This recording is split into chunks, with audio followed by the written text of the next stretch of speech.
Nato karon mao ang Magdaganggang Falls nga located sa Pasian, Moncayo, Davao de Oro. For today's vlog mga idol, ganda mo at ngiti mong kay Tanis.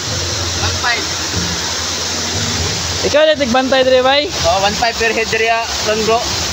Mahal ka iron kay special magaron nga day. Ah, mao ba? Ito na mo. Ay laman dito ka di ay. Ay laman dito ka di ay. Ay laman dito. Helam ta.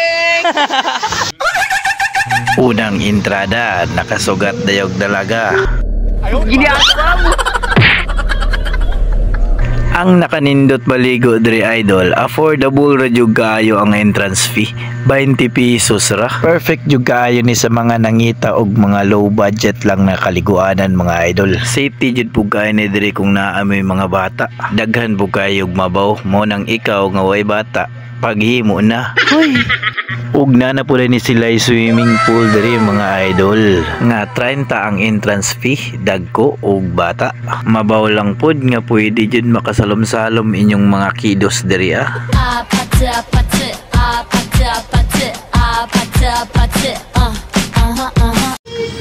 Fish galing California. What? What the fuck? Ayan. Galing ng USA. Magaling kang kupal ka. Pagbukas ka pa ng tuna at kukulangin ang isa. Naada may kauban diri nga broken hearted. Nakita niya yung ex diri.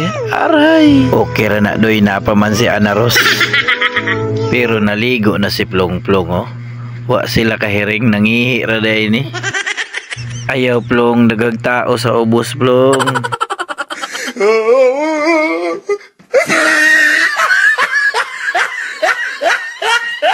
Og sa wadam ha, napo na vlogger diri day, gi-interview po ning artistahin og naong oh.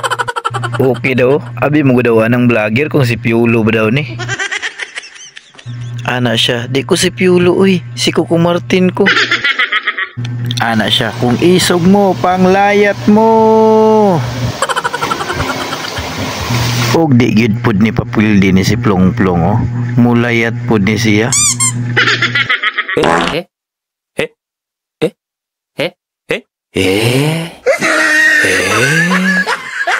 Ang galing! Ang galing!